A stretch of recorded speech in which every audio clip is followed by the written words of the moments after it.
मौका था new Adarsh group of schools and college के चेयरमैन मिस्टर मनोज शर्मा की 25वीं वेडिंग एनिवर्सरी का। इस उपलक्ष्य पर रामायण पाठ और शिव अभिषेक भूतेश्वर महादेव मंदिर विद्याधर नगर में आयोजित किया गया, जहां कई स्कूल संचालक और कई गणमान्य लोगों ने अपनी उपस्थिति दर्ज कराई।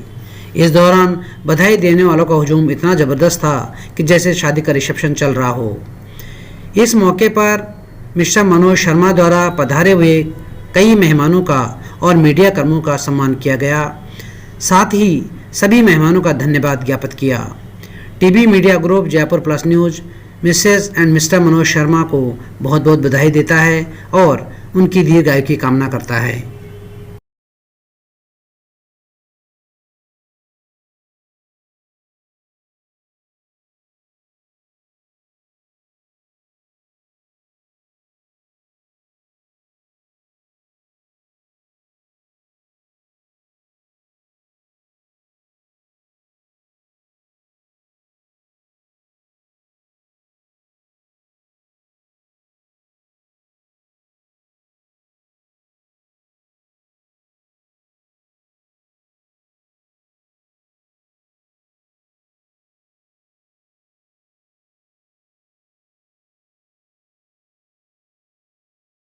आज हमारे बड़े भाई श्री मनोज जी शर्मा जी वैसे भी हमारे बड़े भाई हैं और आज के दिन के तो यहाँ देखा जाए तो बड़े भाई का रूप भी हैं और एक दूल्हे का रूप लेके भी बैठे हैं। सेंट्रल स्पाइन की तरफ से हम सब लोग यहाँ आए हैं बधाई देने के लिए बड़े भाई जी को। हम चाहते हैं कि ये हमेशा निरंतर इसी तरह आगे बढ़ते रहें, बहुत ऊंचाइयाँ छुएं और सदैव हमारी शुभकामनाएं दुआएं अपने भाइयों की सारी इनके साथ रहेगी। इसी तरह चौमुखी विकास की ओर इनकी संस्था और आप बढ़ते रहें, यही शुभकामनाएं हम सब भाइयों की हैं। आज यहाँ भूतेश्वर महादेव के मंदिर में हमारे परम आदरणीय भाई साहब मनोज शर्मा जी की शादी की 25वीं सालगिरह के उपलक्ष्य में ये कार्यक्रम आयोजित किया गया है।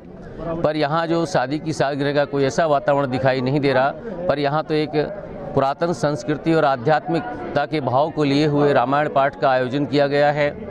जो रामायण हमारे लिए हमारे भारतीय संस्कृति में एक अपना अमूल्य स्थान रखती है और जिसके अंदर समस्त प्रकार के दायित्वों का, समस्त प्रकार के कर्तव्यों का समायोजन किया गया है। भाई का भाई के प्रति, बहन का भाई के प्रति, पति पत्नी का, माता पिता पुत्र के प्रति जो दायित्व हैं उनका भी सही रूप से जो है दर्शन कराया गया है।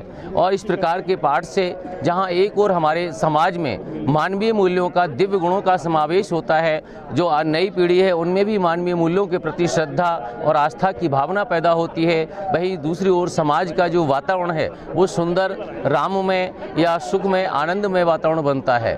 क्योंकि जिस राज्य की कल्पना पुरातन समय में हमारे ऋषियों मुनियों ने कही गई थी राम राज्य की, वह राम राज्य की कल्पना इन भारतीय संस्कृति को अपना करके, भारतीय जीवन मूल्यों को अपना करके ही लाई जा सकती है। और जिस दिशा में किया गया ये आयोजन एक भव्य आयोजन है और एक सराहनीय कदम है। इसमें जितनी इसकी सराहना की जाए उतनी थोड़ी है, क्योंकि इसके फाउंडर, संस्थापक माननीय हरिप्रसाद जी शर्मा जी, जो पूर्व राज्य के सेवा में वैद्य की सेवा से निवृत्त हैं, इन्होंने ऐसे अपनी संतान को, अपने बच्चों को, परिवार को ऐसे संस्कार दिए हैं जिस संस्कार के कारण ऐसे आज भव्य आयोजन हो सका है। तो इसलिए मैं इस अवसर पर माननीय पूजनीय भाई साहब हरिशंकर शर्मा जी और इस पूरे परिवार को हार्दिक बधाई और शुभकामनाएं देता हूं कि इस प्रकार से आप आगे भी आयोजन करते रहें, ताकि जो भारतीय जीवन मूल्यों को आगे बढ़ाने की परंपरा है उसमें आपका योगदान हमेशा सराहनीय रहे और संस्कृति, भारतीय संस्कृति का इस नए मूल्यों के साथ, जीवन मूल्यों के साथ आगे से आगे वृद्धि की ओर अग्रसर हो, ऐसी शुभकामना। Bhupram Sharma. New Adarsh group of school and colleges के पितामह आदरणीय वैद्य हरिप्रसाद जी शर्मा साहब के सानिध्य में आज उनके सुपुत्र श्री मनोज जी शर्मा के 25वीं शादी की सालगिरह पर बहुत ही भव्य एवं सुंदर कार्यक्रम का आयोजन किया गया है। इस कार्यक्रम में सभी रीति रिवाजों को, जो आजकल के नए मॉडर्न ज़माने के हैं, उनको छोड़ करके जो हमारी पुरातन संस्कृति है उस पुरातन संस्कृति की ओर ध्यान दिया गया है। और रामायण पाठ, शिवाभिषेक, सहस्त्रघट इनके द्वारा एक नई पीढ़ी को एक प्रेरणा दी गई है और new Adarsh group of colleges के द्वारा जयपुर जिले के समस्त विद्यालयों को आमंत्रित किया गया है और इसमें हजारों की तादाद में लोग आए हैं। लेकिन ये इनकी इतनी बड़ी महानता है, इस आयोजन को सिर्फ एक धार्मिक आयोजन का नाम दिया गया है और धार्मिक आयोजन ही रखा गया है। शादी की सालगिरह का आयोजन नहीं रखा गया है, इसमें कहीं नाम नहीं है एक शादी की सालगिरह। तो इससे हमारी जो नई पीढ़ी है उसको एक प्रेरणा मिलेगी, धर्म के प्रति, संस्कृति के प्रति, अपने बुजुर्गों का मान सम्मान करने के प्रति एक नई प्रेरणा मिलेगी। मैं आज भाई मनोज शर्मा जी को उनकी शादी की सिल्वर जुबली 25वीं सालगिरह पर तहे दिल से हार्दिक बधाई देता हूं और ईश्वर से प्रार्थना करता हूं कि हम उनकी स्वर्ण जयंती मनाएं और हीरक जयंती मनाएं। धन्यवाद। जसवंत सिंह यादव। पिताजी आज का कार्यक्रम बहुत जानदार और शानदार है और सबसे बड़ी बात तो यह है कि 25वीं जो मैरिज एनिवर्सरी मनाई जा रही है वो भारतीय संस्कृति और भारतीय सभ्यता के अनुसरण में भगवान शिव का जलाभिषेक एवं रामायण पाठ के द्वारा जो किया जा रहा है, मैं इससे बहुत प्रसन्न हूँ और बहुत आशीर्वाद देता हूँ।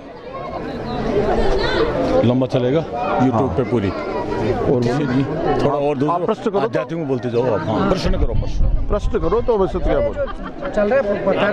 अरे क्या पत्रकार हो इसका मोटिव क्या है और क्या संदेश आप इसके माध्यम से देना चाहते हैं? मैं तो हर जगह ही मिलूँ। ये संदेश मैं तो यही देना चाहता हूँ कि आने वाली पीढ़ी के लिए कि अपनी भारतीय संस्कृति एवं धर्म तथा सभ्यता इसका अनुसरण करते हुए ही आगे का पथ प्रदर्शन करें, आने वाली पीढ़ी के लिए एक मार्गदर्शन प्रदान करें। साथ ही जिस प्रकार से ऐसे आयोजन हो रहे हैं उन आयोजनों में जब तक आध्यात्मिकता और धार्मिक संस्कृति का समावेश नहीं होता है तब तक मैं समझता हूँ कि वो अधूरी है।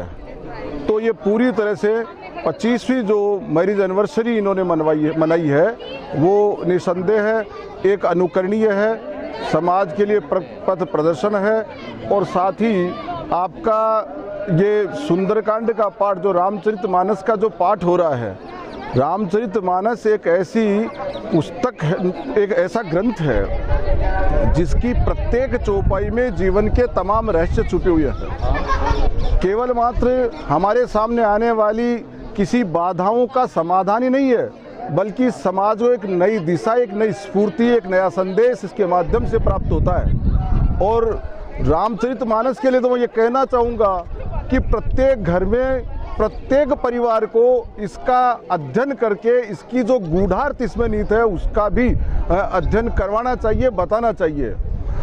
ये शिव का जलाभिषेक है, सहस्त्रगढ़ का बड़े वैदिक सभ्यता के अंतर्गत ये संचालित है और शिव जी की पूजा अर्चना करना हमारे लिए कहा गया है कि महामृत्युंजय का मंत्र जो दिया गया था कि ओम होम जूम से ओम भूर्भुस्व ओम त्र्यंबकम यजामहे सुगंधिम पुष्टिवर्धनम उर्वारुकमेव बंदनान मृत्योर्मुक्षयमामृतात्, जो ये मृत संजीवनी जो शुक्राचार्य जी के द्वारा सृजित की गई थी और ये जलाभिषेक आज भी अगर हम विज्ञान भी इस बात को मानता है, एम्स में जब 30 स्टेज के ऊपर कैंसर के रोगी थे और उसमें 25 बीमारों को अलग किया गया था, 25 को अलग किया गया था, तो जब महामृत्युंजय का जाप उनके सामने सुनाया गया तो 3 महीने में जो रिकवरी थी वो रिकवरी 80% बढ़ गई थी। इसका मतलब भारतीय जो धर्म ग्रंथों में जिन मंत्रों का ऋषियों ने जो सृजन किया है वो आज भी विज्ञान भी उसको प्रूव कर रहा है। इसलिए आवश्यकता इस बात की है कि बिलीव, सबसे पहले बात यह है कि हम विश्वास करें और फिर देखें, बिलीव एंड सी। इस बात को, इस मोटो को ध्यान में रख करके हमें पहले विश्वास करना चाहिए, हमारे धर्म ग्रंथों का उनका अनुसरण करना, उनका पालन करना और जो सभ्यता और संस्कृति धीरे धीरे लुप्त होती जा रही है, जो पश्चिमी का अंधानुकरण होता जा रहा है, उस अंधानुकरण को छोड़ करके हमारी प्राचीन अवधारणा के ऊपर हम संचालित होंगे तो निसंदेह पुनः भारत जगत गुरु की ओर स्थापित होगा, ऐसा मेरा मानना है।